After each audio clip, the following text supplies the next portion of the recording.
साल से आप भी कह रहे हैं कि कुछ होता है नहीं, नॉन इवेंट जैसा हो गया है और लोग ना अंदाजा लगा के बैठ जाते हैं कि ठीक है, पिछले साल कैपेक्स 10 लाख करोड़ का था तो इस साल 11 लाख करोड़ का हो जाएगा, हाँ, करेक्ट डिफेंस करेक्ट का थोड़ा करेक्ट। बजट बढ़ जाएगा, हम भी ऐसे ही इंफ्रा कर को रहे हैं लेकर, हेल्थ को हाँ, लेकर, ये जी लोग पहले से अंदाजा लगा लेते हैं।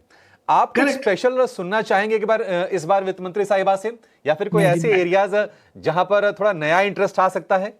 नहीं, तो इशू क्या हुआ है कि अब वो ना, क्योंकि पहले क्या होता था कि आप किसी सेक्टर में टैक्स कट कर देते थे, कभी उसका बढ़ा देते तो उस पर वो बड़ा एक्शन होता था।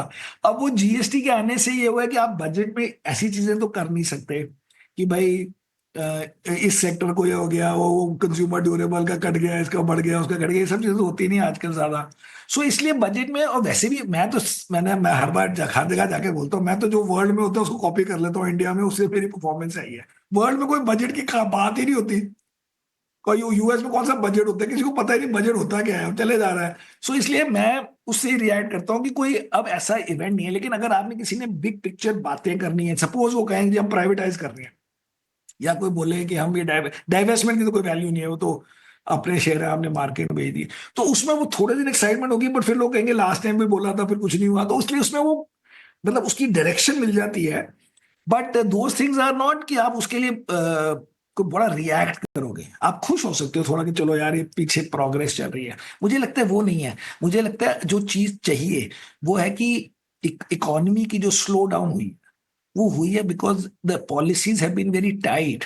आपने सारे फाइनेंशियल इंस्टीट्यूशंस, बैंक, हमारे एचडीएफसी बैंक, सबको बोला जी आप सीडी रेशियो कम करो। आप जो हाई एनबीएफसी जो दे रही थी उनको बोला कि इतने मत दो, उसको मत दो। वो सब चीजों में प्राइवेट सेक्टर के पास अपना कैपिटल है, अपना बोर्ड है, उनको लूज करने दो if they want to lose, या चलो थोड़ा कर दो, लेकिन वो बहुत ज्यादा हो गया। इसलिए आप देखें लोन ग्रोथ थोड़े दिन पहले 17% होती थी, अब 10 हो गई।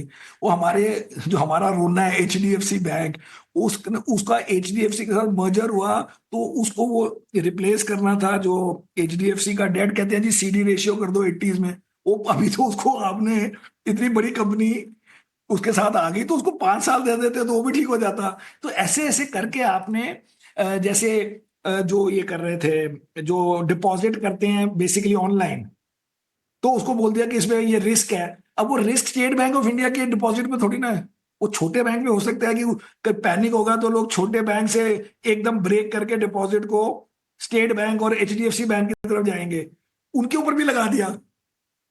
तो पॉइंट इज थोड़ा सा ये चीजें अपने आप कम हो जाएंगी, एंड फिर slowly economy will be better off. Plus government की spending because of elections and because of क्या हुआ था बजट वगैरह जो भी, तो उससे वो पहले 4-5 महीने नहीं हुई, अब वो सब कह रहे हैं कि वो हो रही है। You can see it in reserves with government, I mean with reserve bank of India and all, government के जो कैश वगैरह। तो वो सब चीजें हो जाएंगी, तो लगता है 4-6 महीने में वैसे ही ठीक हो जानी है।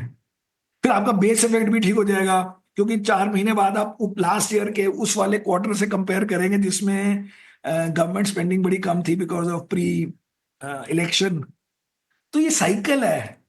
अभी तक की यही है कि साइकिल है। एफआई भी प्लस माइनस 3 महीने में, अगर ट्रंप ने चाइना पे बहुत ज्यादा टैरिफ नहीं लगाए जो कि आजकल का लेटेस्ट बज है, तो वो इशू भी थोड़ा कम हो जाएगा। अगर चाइना पे लगा दिया और इंडिया पे नहीं लगाया, which also I used to think before, Indian खुश हो जाएंगे। ये चलती रहती है मार्केट, आपको घूम फिर के रिटर्न देती है, ये हिस्ट्री रही है। उसमें वर्ल्ड वॉर हो गए, उसमें क्या कहते हैं एशियन क्राइसिस हो गया, रशियन क्राइसिस हो गया, ग्लोबल फाइनेंशियल क्राइसिस हो गया, उसके बाद आप देख लो रिटर्न लॉन्ग टर्म के वही उसी रेंज में आ जाते हैं घूम फिर के। Mid tin for India in rupees.